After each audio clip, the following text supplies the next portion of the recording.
Hi, this is Rahul and welcome to my channel. By the way, this video is very special. তোমরা জেনে থাকবে 5ই November ছিল দেব দীপাবলি এবং বারাণসীর দেব Deepavali is world famous. তো সেটা সাক্ষী থাকার জন্য আমরা চলে এসেছিলাম বেনারসে। প্রথমেই জেনে নেওয়া যাক দেব দীপাবলি কেন পালন করা হয়। পুরাণ মতে মহাদেবের সাথে যখন ত্রিপুরাসুরের যুদ্ধ হয় এবং মহাদেব জয়লাভ করেন তখন সমস্ত দেবতাগণ চলে আসেন কাশীতে এবং মহাদেবের এই যুদ্ধ জয় করে ফেরার পর ওনাকে স্বাগতম জানানোর জন্য প্রচুর প্রদীপ জ্বালানো হয় এবং সেই থেকে শুরু হয় কাশীতে দীপাবলি। এবং যেহেতু দেবতাগণ প্রথম এই দীপাবলি মহাদেবের জয়ের জন্য শুরু করেছিলেন তাই এই দীপাবলির নাম হয় দেব দীপাবলি। সো আমরা গাড়ি নিয়ে বেরিয়ে পড়ি বেনারসের উদ্দেশ্যে। আমরা বন্ধুরা যখন যে কোনো জায়গায় যাই জার্নিটা আমরা ভীষণভাবে এনজয় করি, তাই গাড়ি নিয়ে গাড়িতে সুন্দর গান চালিয়ে গান করতে করতে মজা করতে করতে চলে যাই বেনারসের দিকে। তবে রাস্তা কিন্তু ভীষণ জ্যাম ছিল এবং আমরা কয়েকবার জ্যামেও আটকেছি। তবে this all are part of journey. আমরা দীপাবলির সাক্ষী হতে চলেছি এটা ভেবেই আমাদের সমস্ত রাস্তার ক্লান্তি গায়েব হয়ে যায়। তো আমরা এখন বেনারসে চলে এসেছি আর বেনারসের সমস্ত রাস্তা নো এন্ট্রি করে দিয়েছে, ঠিক আছে? অনেক কষ্ট করে ম্যানেজ করে তবে আমরা গাড়িটা পার্কিং করতে পেরেছি এবং আসতে পেরেছি গাড়ি সমেত। মানে বড় রাস্তা বাট তাও পার্কিং করা আছে। এতটাই এখানে ভিড় হয়, এতটাই এখানে ভিড় হয়, মারাত্মক ভিড়। তো একটা নো এন্ট্রি জাম, একটা নো এন্ট্রি মিস করে অন্য একটা জায়গায় এলাম, সেখানে দেখলাম নো এন্ট্রি করা আছে। বাট সেখানে যে পুলিশ ছিলেন ওনাকে রিকোয়েস্ট করে ডকুমেন্ট দেখিয়ে ছাড়ার পর আবার একটা জায়গায় সে কোনোভাবেই ছাড়ছে না। অনেক রিকোয়েস্ট করে বললাম যে আমার একটা বন্ধু বললো সে আমরাও গভর্নমেন্ট সার্ভিস করি, আপনারাও করেন। আমিও বললাম যে আমি ব্যাংকে আছি, তো আপনার সে বলে হ্যাঁ আমাদের অ্যাকাউন্ট আছে, কাস্টমার। এই সব হাজার রকম কনভারসেশন হলো, হোটেলের লোককে ফোন করা হলো, হোটেলের লোক এলো, সে গিয়ে চৌকিতে ফোন করলো, তারপরে গিয়ে গাড়ি ছাড়লো। যেহেতু আমাদের হোটেলের সাথে পার্কিং আছে বলে ছাড়লো। তো আপনারা যারা বেঙ্গল থেকে আসবেন যেমন আউট অফ স্টেট আসছেন বেনারস এই কদিন, কিন্তু সমস্যা হবে। বেশিরভাগ জায়গাতেই নো এন্ট্রি করে দিয়েছে, রাস্তার ধারে গাড়ি রাখতে হতে পারে। আমরা অনেক ম্যানেজ করে এসেছি বাট চাপ আছে, ম্যাক্সিমাম রাস্তা নো এন্ট্রি। আমাদের হোটেলের কাছাকাছি ছিল শিবালা ঘাট এবং যেহেতু হোটেলে আমাদের যে রুমটা নেওয়া ছিল সেটা চেক আউট হতে একটু টাইম লাগছিলো, তাই আমরা ভাবলাম একটু ঘাট থেকে ঘুরে আসি। ঘাটে এসে দেখলাম প্রচুর মানুষজন এখানে স্নান করছে। আর বেনারসের ঘাটের কিন্তু একটা আলাদাই টান রয়েছে। যতই রোদ থাকুক কষ্ট হোক, সারা রাত জার্নি করে আসার পর আমরা যখন ঘাটে এলাম, সুন্দর দেওয়ালে দেওয়ালে ছবি আঁকা এবং এই সমস্ত আর্কিটেকচারগুলো, সামনে নদী, নৌকা, এগুলো দেখার পর কিন্তু একটা আলাদাই প্রশান্তি লাগে মনে।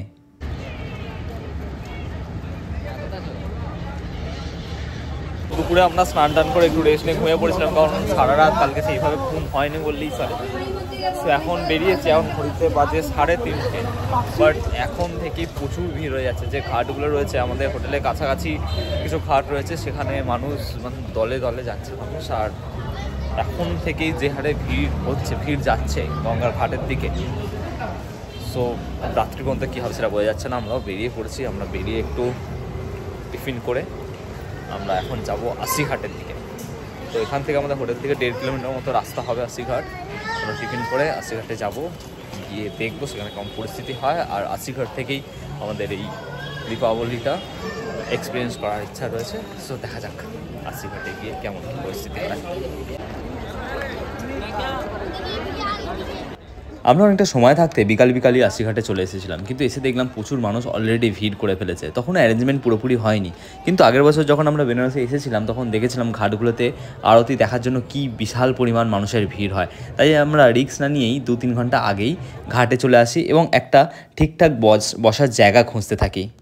আমরা প্রথমে ভেবেছিলাম বোটিং করবো এবং অনলাইনে আমরা কয়েকটা বোটিং সাইটও চেক করেছিলাম, কিন্তু অনলাইনে যে সমস্ত বোটিং সাইটগুলো রয়েছে সেগুলো অনেক বড় বড় বোটিং এজেন্সি এবং তার রেটটা ভীষণ হাই। তাই ভেবেছিলাম একেবারে ঘাটে গিয়ে বোট খুঁজে নেব, কিন্তু ঘাটে এসে দেখলাম তোলপাড় অবস্থা।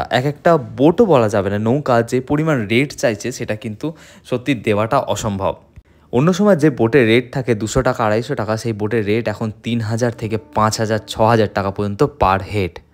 তাই আমরা বোটিংয়ের প্ল্যান ক্যান্সেল করলাম এবং একটা সুইটেবল জায়গা খুঁজতে লাগলাম যেখানে বসে আরতিটা সুন্দরভাবে দেখা যাবে। আশিঘাটের একটা সুবিধা হলো আশিঘাট কিন্তু আসামের ঘাট বা বাকি আরও যে সমস্ত ঘাট রয়েছে সেই সমস্ত ঘাটের থেকে অনেকটা বড় এবং সামনে অনেকটা জায়গা রয়েছে নদী থেকে চড়া পড়ে। তার ফলে প্রচুর মানুষের ভিড় হলেও কিন্তু আশিঘাটে খুব একটা বেশি সমস্যা হওয়ার কথা নয়। তাই আমরা ঠিক করেছিলাম যে অন্য ঘাট থেকে আরতি না দেখে, যেহেতু প্রচুর ভিড় হয়, তাই আশিঘাটে এসেই আমরা আরতি দেখব। আমরা যখন এসেছিলাম তখন সবে সমস্ত কিছু গোছগাছ হচ্ছে, অ্যারেঞ্জমেন্ট হচ্ছে, কারণ সন্ধ্যে 6:30 7টা নাগাদ আরতি শুরু হয়।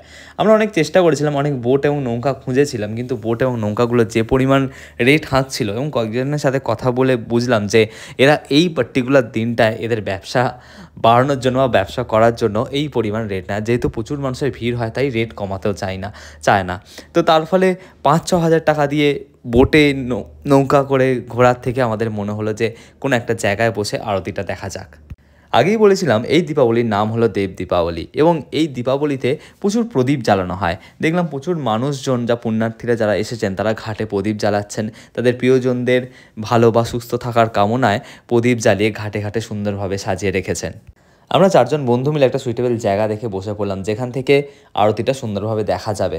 তার আগেই অলরেডি বহু মানুষ সামনে ভিড় করে ফেলেছিল, কিন্তু আমরা বেশি সামনের দিকে দাঁড়ানোর বা এদিক ওদিক করার চেষ্টা করিনি, তাতে ভিড় বেশি হয়ে গেলে সমস্যাই হতো।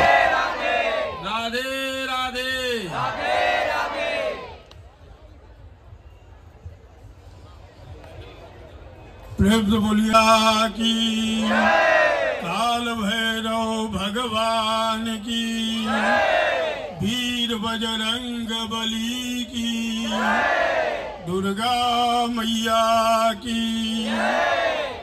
समस्त देवी देवताओं के लिए जोरदार जयकारा लगाएं। बोल गंगा मैया की। मां गंगा के आशीर्वाद से आप सभी लोगों का मां गंगा के इस पावन तट पर पधारने के लिए और देव दीपावली की समस्त शुभकामनाओं के साथ हमारी जाह्नवी सेवा समिति। যখন সন্ধে হওয়ার সাথে সাথে ধীরে ধীরে অনুষ্ঠান শুরু হলো এবং বিভিন্ন দেবতাদের জয়কারা দিতে শুরু করলাম আমরা, তখন গঙ্গার ধারে এবং এই বেনারসের ঘাটে কিন্তু আলাদাই একটা পরিবেশ তৈরি হলো, যে পরিবেশের বর্ণনা করা যায় না, শুধু উপলব্ধি করা যায়। আমরা উপলব্ধি করতে পারি যে বেনারসে একটা আলাদা মায়া রয়েছে, একটা আলাদা টান রয়েছে, নাহলে একবার বেনারসতে ঘুরে যাওয়ার পর আবার কেউ বেনারসে ফিরে আসে না। আমরা আগের বছর কুম্ভের সময় বেনারসে এসেছিলাম, তারপরেও সকল ব্যস্ততা ফেলে কেন জানি না হঠাৎ করেই প্ল্যান হয়ে গেল বেনারসে যাব বলে। মহাদেবের টান বোধহয় একেই বলে।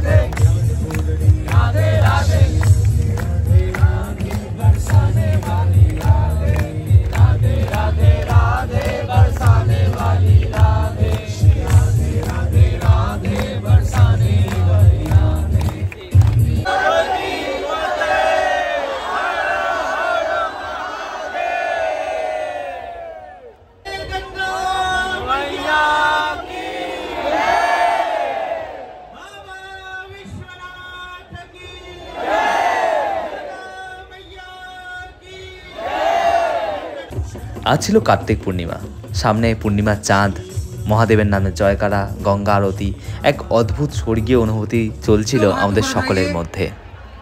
শঙ্খ বাজিয়ে পুরোহিতগণ শুরু করলেন গঙ্গা আরতির অনুষ্ঠান।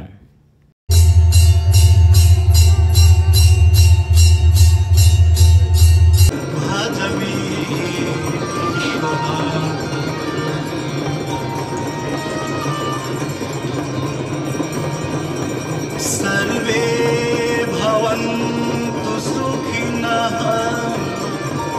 सर्वे सन्तु निरामयाः। दीपदेव नमस्ते दीपदेवो नमो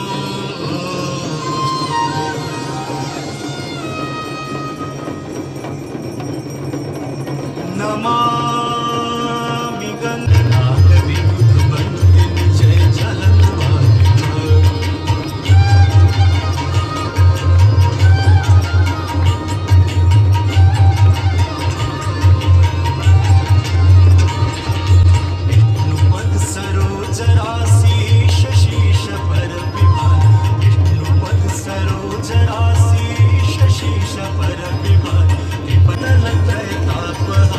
विमल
मोक्षते सर्वपापेभ्यो विष्णुलोके श्रवणो ददातु कुबेराय वै श्रवणाय महाराजा की दुर्गा मैया की संकट मोचन हनुमान जी महाराज की असी संगमेश्वर महादेव की शिकाल भैरव दरबार की वृंदावन बिहारी लाल की जय श्री राम जय जय श्री राम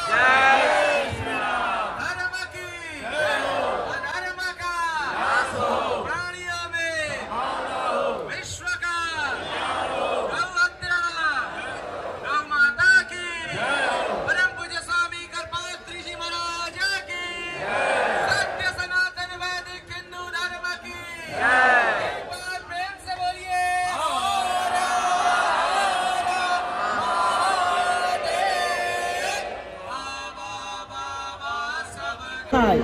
नमः पार्वती पतये हर हर महादेव। এই বছর গঙ্গা আরতিটা আমরা একদম প্রথম থেকে শেষ পর্যন্ত দেখেছি আর একটা অদ্ভুত অনুভূতি হচ্ছিল নিজেদের মধ্যে। তোমাদের ভিডিওটা কেমন লাগলো অবশ্যই জানিও। গঙ্গা আরতি আমরা চাক্ষুষ দর্শন করেছি, তোমরা যারা যেতে পারোনি তাদের সামনে আমি একদম র ফর্মে দেখানোর জন্য কোনো কিছু তেমন এডিট না করেই তোমাদের সকলের সামনে এই যে গঙ্গা আরতি সেটা তুলে ধরলাম। তোমাদের ভিডিও ভালো লাগলে ভিডিওটা অবশ্যই লাইক করো, কমেন্ট করো এবং ভিডিওতে আমার মনে হচ্ছে মিউজিকের জন্য কপিরাইট চলে আসতে পারে, কিন্তু আমি চাই আমি যে অনুভূতিটা করেছি, যে এক্সপিরিয়েন্সটা করেছি সেটা তোমাদের সকলের সাথে অ্যাটলিস্ট কিছুটা হলেও শেয়ার করার। তাই ভিডিওটা আমি অ্যাজ ইট ইজ পোস্ট করার চেষ্টা করলাম। ভালো লাগলে কিন্তু কমেন্ট করো এবং শেয়ার করতে ভুলো না। সকলে ভালো থাকো। হর হর মহাদেব।